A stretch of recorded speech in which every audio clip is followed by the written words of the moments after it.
If you're watching this video right now, chances are that you're struggling with IBS or irritable bowel syndrome.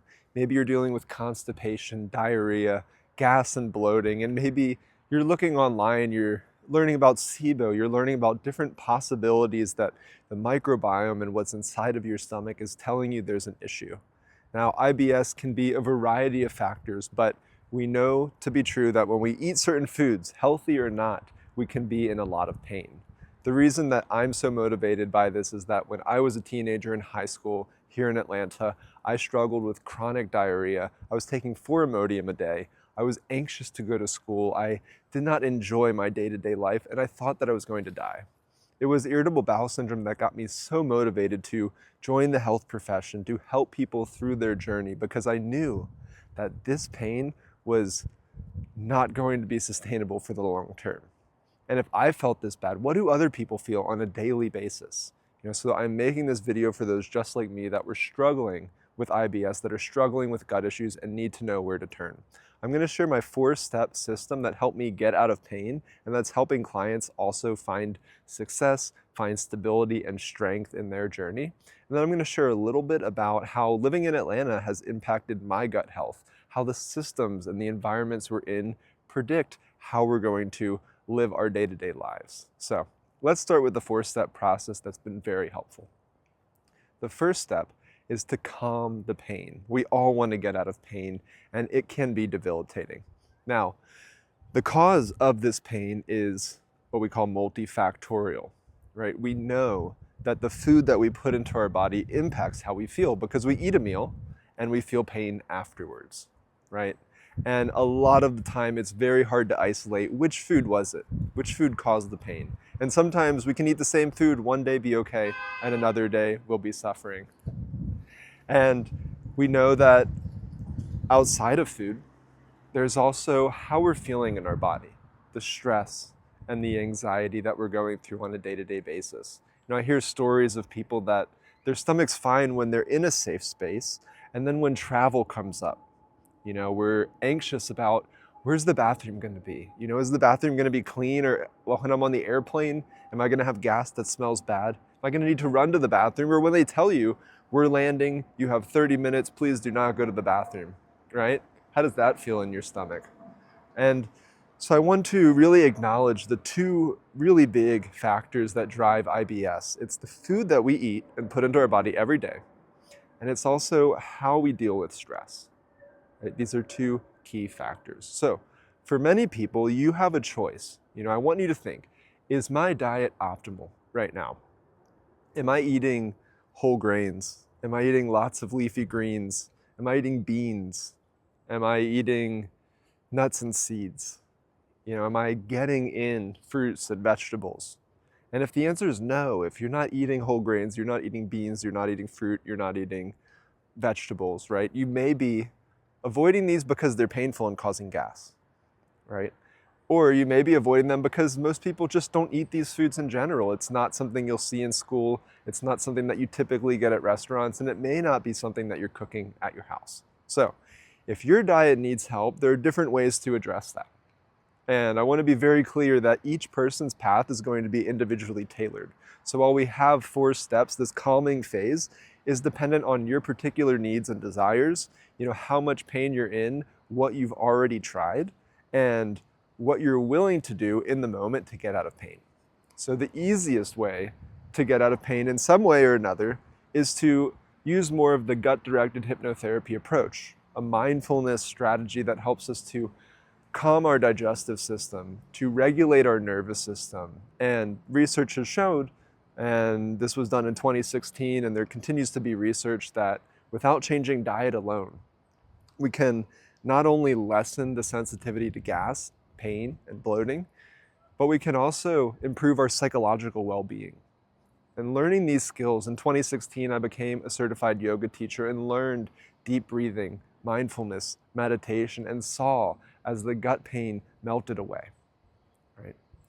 And on the other end, with diet, we do know that there are certain foods that can be triggers, right? So once we get that pain under control, we want to still identify our triggers, because some foods may be easy to eat. Maybe before you're traveling, before a difficult day, You can prepare meals where you know that as long as you're feeling calm, you're feeling regulated, that you can eat to fulfillment without hurting your stomach. And then there will be other dishes that you know will be harder on you, at least initially, whether you're calm or not, right? And so we want you to have that identity to really identify what are your triggers, right? And that's done with a registered dietitian using a low FODMAP approach. Now, some people are doing a low FODMAP diet for life. I myself did a low FODMAP diet for much longer than you're supposed to, but it's intended to be a short-term elimination phase where you cut out foods that cause gas and bloating and you slowly bring in healthy foods. And I want to be very clear, there is no such thing as a single low FODMAP diet. A lot of times the low FODMAP diet is looking at what you already eat, understanding which foods may be causing you a lot of extra gas and bloating, and simply removing those foods and replacing them with something that may be a little bit easier on your stomach. But that means that you found a way to get out of pain. You've calmed your stomach, but are you building a strong and diverse microbiome? So that's the final phase, is really embodying your new lifestyle so that you know the foods that both are comfortable for you to eat and also foods that may challenge you. Now, I want to give an analogy that when we're building our microbiome, it's a lot like working out. We'll lift weight and then we'll feel sore all over our body. And that soreness is actually our muscles growing. And same thing as we eat different foods that we're not used to eating. If you start small, if you start with a 2-pound weight, you're not going to be sore.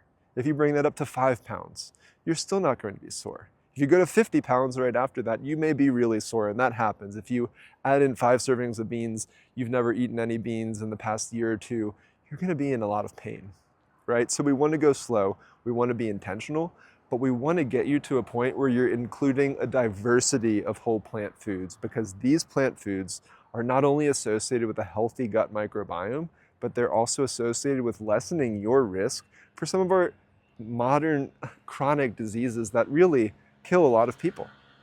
And so if you're concerned about heart disease, you're concerned about diabetes, you're concerned about, dementia and what life will be like when you get older. If you just get out of pain with hypnotherapy, but you eat the same exact diet, those diseases are still coming down the line. So we want to shift towards a more plant-forward approach. We want to include healthful plants, but we don't want to hurt your stomach in the process. So that is the 4-step process.